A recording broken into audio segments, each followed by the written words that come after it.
No início do século XX, a música brasileira experimentou uma fusão de influências. Nesse contexto, ganhou destaque como gênero instrumental, vibrante e expressivo. Ernesto Nazareth, pianista e compositor, contribuiu significativamente para o desenvolvimento do choro, deixando um legado com peças como Brejeiro.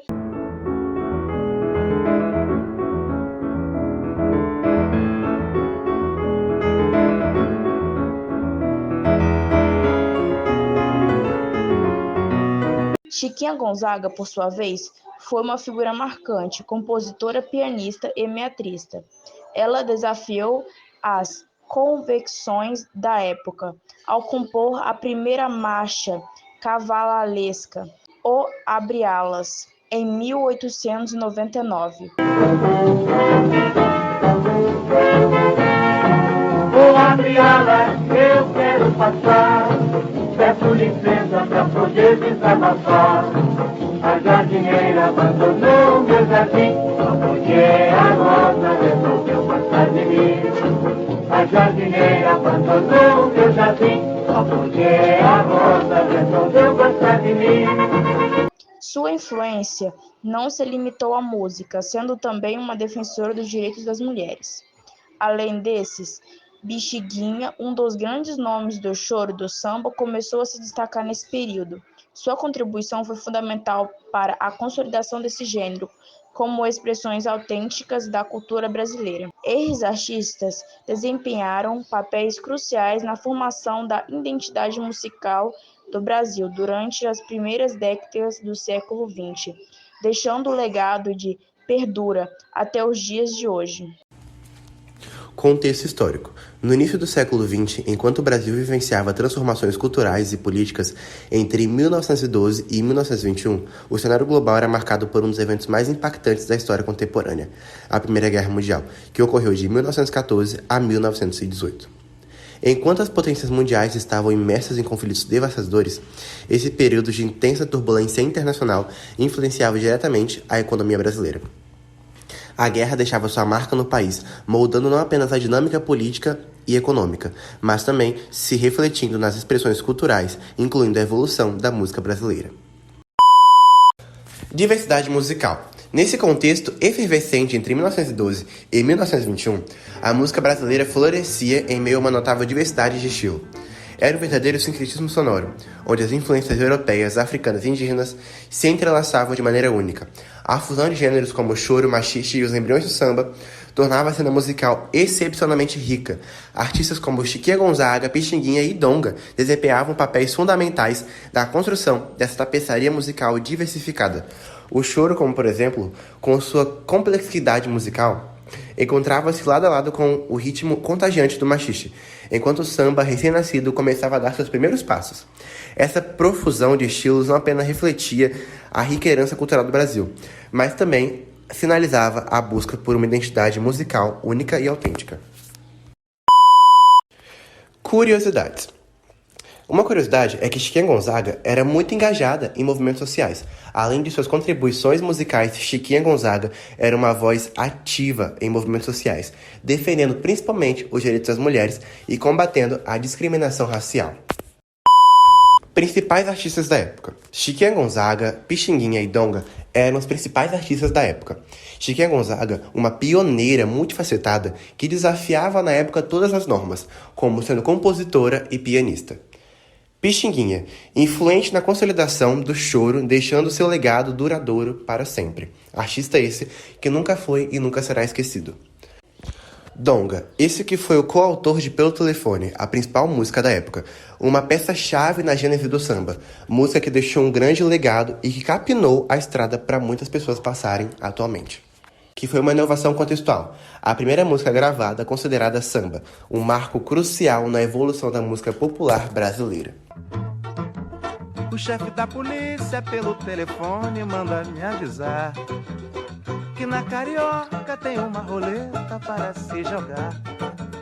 No carnaval, o samba se tornou a principal trilha sonora, tornando-se uma expressão vital da cultura popular e uma força unificadora nas festividades.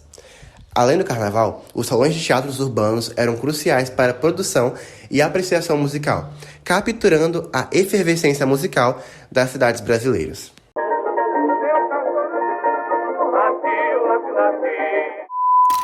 Na década de 1923 a 1933, temos um grupo muito famoso, que é o Oito Batutas. Ele tinha o gênero MPB e foi importantíssimo para a música brasileira. Bom, ele foi formado na cidade de Rio de Janeiro em 1919 e ele atuou em diferentes formações.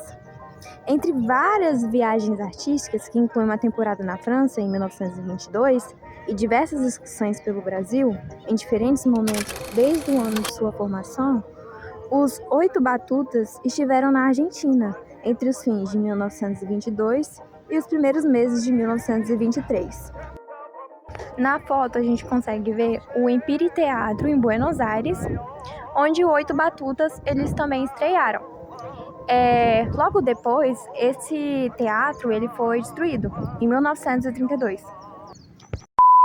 Aflito da buzina do meu carro, todo sereno, poeta. Quando o apito da fábrica de tecidos vem ferir os meus ouvidos, eu me lembro de você. Mas você anda,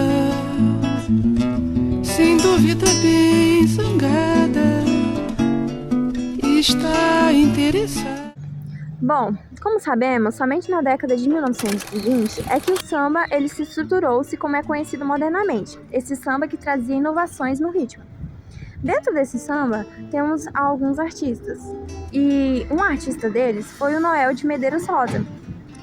Ele foi um sambista, um cantor, compositor, bandolinista, violonista e um dos maiores e mais importantes artistas da música no Brasil. Bom, ele teve contribuição fundamental na legitimação do samba, de morro e no asfalto, ou seja, entre a classe média e o rádio, principalmente meio de comunicação em sua época, fato de grande importância, não só para o samba, mas para a história da música popular brasileira.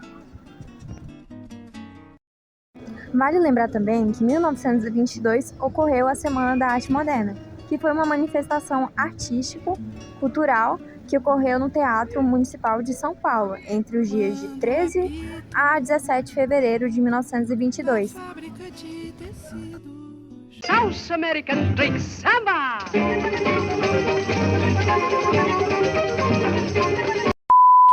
A década de 1930 a quase 1950 foi o período conhecido como a época de ouro da música popular, resultando a renovação musical trazida pela criação do samba, da marchinha e de outros gêneros urbanos, do forte crescimento da música caipira, da influência da música nordestina e do aparecimento de um grande número de talentosos artistas. A difusão do samba pelo país foi, em grande parte, resultado da popularização das escolas de samba na década de 1930 e também da reprodução das canções desse gênero musical pelo rádio.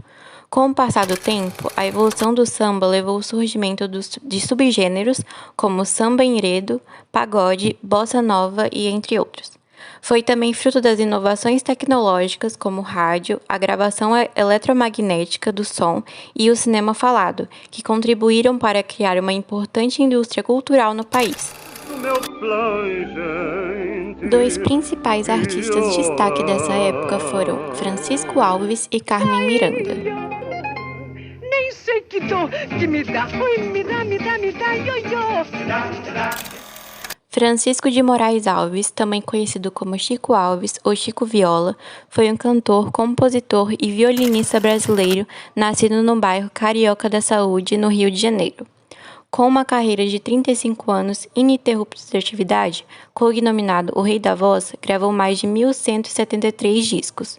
Suas músicas mais famosas são O Pé de Anjo e A Voz do Violão. Meu amor, saber da mágoa.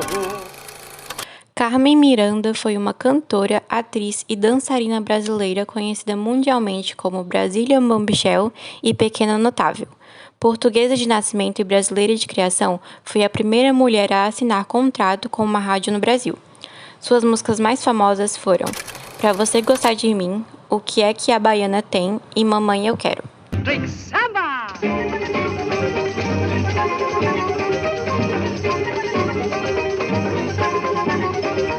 O que é que a baiana tem? Tem torso de seda, tem corrente de ouro, tem pata rendada, tem saia engomada, tem sandália enfeitada, tem e tem graça como ninguém. Como ela requebra bem. Quando você se requebra, caia por cima de mim.